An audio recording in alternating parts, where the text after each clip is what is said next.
अखिलेश यादव जी और हमारी सरकार की आप तुलना कर लीजिए। अखिलेश यादव जी 5 साल मुख्यमंत्री रहे ना, बस मुझे 30 सेकंड प्लीज इन अनइंटरप्शन। अखिलेश यादव जी की पार्टी कानून व्यवस्था की बड़ी जोर शोर से बात करती है, लेकिन मुझे यह समझ में नहीं आता कि क्या आपने कहीं देखा कि कोई यादव निकला हो और किसी एसपी और इंस्पेक्टर की हत्या कर दी हो? एक ने की थी हमारे उत्तर प्रदेश में सरकार बनने के बाद, हमने एलिमिनेट कर दिया। आज आप बताइए, रामवृक्ष यादव इन्हीं की पार्टी से जुड़ा हुआ जवाहर बाग में एसपी की हत्या कर दी, जियाउल हक डीएसपी की हत्या प्रतापगढ़ में हो गई, संतोष यादव इंस्पेक्टर की हत्या हो गई, पुलिस वालों पर 1044 हमले हुए 2012 से 16 तक। ये ऑन रिकॉर्ड बयान है आजम खान का विधानसभा में। और ये लोग कानून व्यवस्था की बात करते हैं। सब मुजफ्फरनगर दंगा आपने देखा, कानून व्यवस्था की बात करते हैं। और आप देख लीजिए भ्रष्टाचार की बात, यादव सिंह जैसा व्यक्ति जिसके मैंने देखा, मैं 12th और मेरा ग्रेजुएशन का फर्स्ट ईयर था, चौहान जी, दिखता था कोई लग्जरी गाड़ियां, एक क्या कहते हैं डिप्लोमाधारी इंजीनियर, वो अरबों की संपत्ति का मालिक बन गया बिना भ्रष्टाचार के। गायत्री प्रजापति आप देखिए, खनन माफिया। एक मिनट, अब हो गए इतना कुछ हम भी पूछ लेंगे नेहा जी, मैं अभी कहेंगे और रह गए नाम, और थोड़ा सा कुछ और गिना दूं सर, थोड़ा सा मौका दे दीजिए। मैं तो नया हूं आपके सामने अभी, मेरे लिए सब पढ़े आप मेरे अग्रज हैं, बहुत कुछ सीखना है मुझे आपसे। और दूसरी सबसे बड़ी बात रही, देखिए हमारे कांग्रेस के साथी ने अर्थव्यवस्था की बात की। देखिए इस देश में अडानी भी व्यवसायी हैं, अंबानी भी व्यवसायी हैं, टाटा भी व्यवसायी हैं, बिरला भी व्यवसायी हैं। राहुल गांधी जी कहते हैं कि अडानी और मोदी जी को वो टारगेट करते हैं, दोनों साथ मिलते हैं इसलिए दोस्ती है। मैं एक बड़ा सिंपल सवाल पूछता हूं, इंदिरा गांधी जी जब प्रधानमंत्री हुआ करती थी तो वो भारत के उद्योगपतियों के साथ बैठकर डिनर करती थी, तो क्या वो देश को उद्योगपतियों को बेच रही थी या वो देश के विकास के लिए उद्योगपतियों के साथ डिस्कशन कर रही थी? तो मैं अब बताता हूं, जब मैं आ रहा हूं बता दूं, मैं अटल जी को सब भूल जाते हैं, शायद सुनील कौशिक जी और सुनील शुक्ला जी याद करेंगे। जब बात ग्लोबलाइजेशन की हो रही थी, सुनील जी अगर मैं गलत नहीं हूं, 7 दिन संसद नहीं चलने दी थी स्वदेशी के नाम पर अटल बिहारी वाजपेयी ने। आज जो आप बता रहे हैं ना यहां से, तो मान लीजिए आज इस मंच पर कि अटल बिहारी वाजपेयी का, तब ऐसा है ना, हर समय हर चीज को एक तराजू में तौल लेना ठीक नहीं होता है। पूछ कर दी। अब आपने आदरणीय अटल बिहारी वाजपेयी जी का नाम लिया, इस टेलीफोन के लिए, सुखराम के लिए 13 दिन संसद नहीं चली थी। आप लोग तो आज घंटे आपने संसद चलने की बात कर ली ना। अरे नेता प्रतिपक्ष होते हुए अटल जी ने भारत और अमेरिका के साथ परमाणु समझौते पर विपक्ष में रहते हुए समर्थन किया। राष्ट्रहित का मसला था। बांग्लादेश के मामले में जब इंटरवेंशन किया तो राष्ट्रहित का मसला था, हम तो खड़े नजर आए। राहुल गांधी के नेतृत्व में आने के बाद एक मुद्दा आप बता दीजिए जहां विपक्ष राष्ट्रहित के मुद्दे पर सरकार के साथ खड़ा है। कौन सा राष्ट्रहित का मुद्दा? अडानी के लिए वो मुद्दा ना उठाए। नहीं, मुझे आप क्या चाह रहे हैं? अडानी के कारण कोई अर्थव्यवस्था को लॉस हो रहा। और मेरा एक चीज, अगर अडानी से इतनी दिक्कत है, रेवंत रेड्डी को कब बता रहे मुख्यमंत्री पद से? क्यों हटाएंगे? अरे भाई, आपका मुख्यमंत्री उनसे डोनेशन लेता है, उनसे निवेश लेता है, उनके साथ मंच साझा करता है, फोटो खिंचाता है। रेवंत रेड्डी ने ही जवाब दे दिया, मुझे देने की जरूरत नहीं है, बाकी विवेक जी देंगे। क्यों नहीं दे रहे भाई? रेवंत रेड्डी कह रहे हैं मैं इकलौता मुख्यमंत्री हूं जो अडानी से पैसा लेता हूं अपने हैदराबाद के। सुनील जी, मतलब भ्रष्टाचार वाला पैसा रेवंत रेड्डी ले रहे हैं? वो आप लोग लड़ाई लड़िएगा। राहुल गांधी तो यही कह रहे हैं ना, राहुल गांधी तो यही कह रहे हैं। आप जाने, राहुल जी जाने। मतलब राहुल गांधी का अलग स्टैंड है और कांग्रेस के मुख्यमंत्री का अलग स्टैंड है। देश की जनता को आपके चैनल के माध्यम से बता दूं, ठीक है। नेताओं में ही कोऑर्डिनेशन नहीं तो गठबंधन में क्या खाक कोऑर्डिनेशन होगा? ये ठीक कही आपने बात। नेहा जी, आपका मैं जाता तो सुनील शुक्ला जी से इनको 1-2 हाथ सुनवाता कि कैसा चल रहा है, लेकिन खुद ही अपने उस पर कर लिया लॉ एंड ऑर्डर पे। जरा लॉ एंड ऑर्डर पे आप बता दीजिए, आपके लॉ एंड ऑर्डर पे बड़ी चिंता रहती भाजपा को। देखिए सही बात है, भारतीय जनता पार्टी का चिंता का विषय बहुत सही बात है, लेकिन इस चिंता को अमल में नहीं ला पाती भारतीय जनता पार्टी। 0 टॉलरेंस की बात करने वाली पार्टी और सरकार को शायद आंकड़े या तो पता नहीं है या आंकड़े देखना नहीं चाहते हैं। मुझे शाहजहांपुर का पत्रकार हत्याकांड भी याद है नेहा जी, मुझे बधाई और बुलंदशहर फिर मिर्जापुर से लेके अभी सब जेल में है। मतलब फिर पत्रकारों मत रहिए, वहीं लॉ एंड ऑर्डर पे लड़िए, आप लोग को सूट करेगा। पत्रकारों की बात करेंगे तो मैं लिस्ट गिना दूंगी किन किन पत्रकारों को। अरे वही मैं कह दिया, हो गया। अब आप 2-4 बता दीजिए।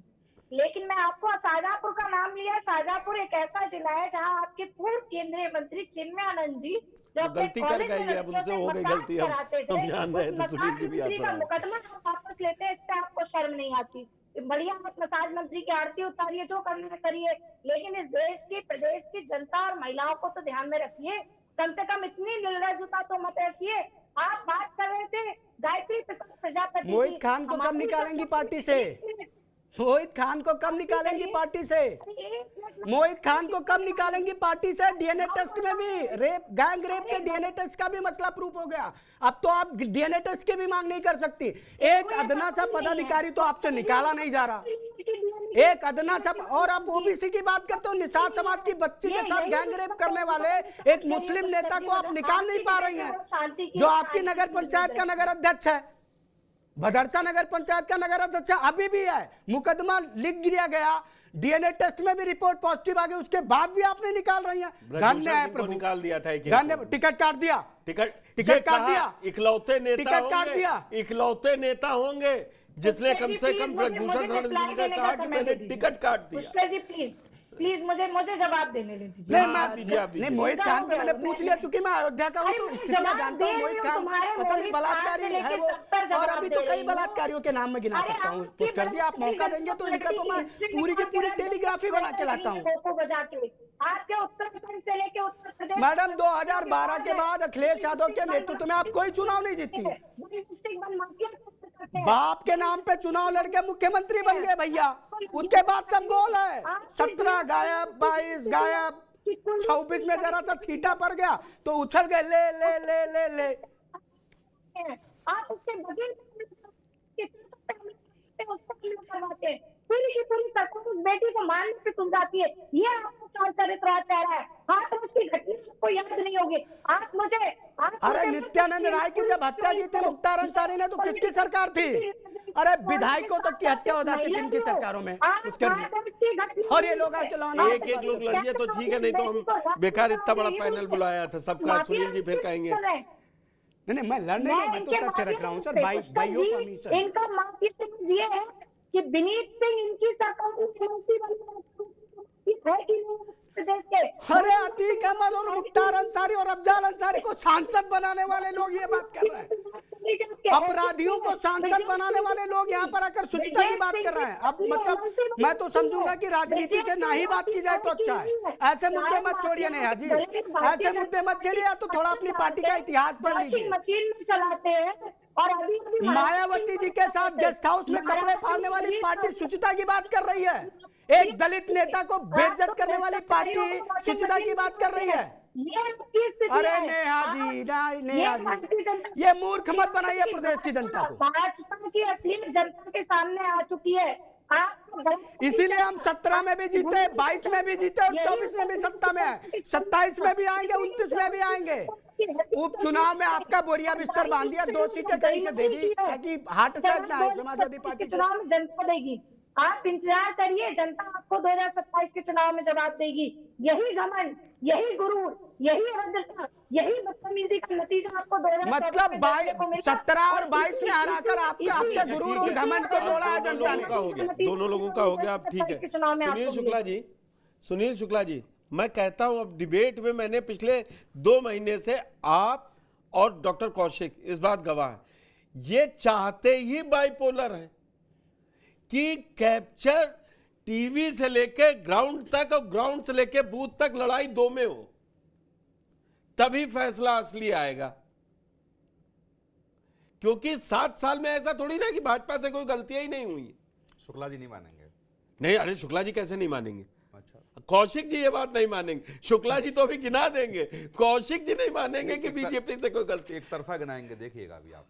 क्या नहीं भाई, मैं एक तरफा क्यों गिनाऊंगा सुनील जी? मैं नहीं।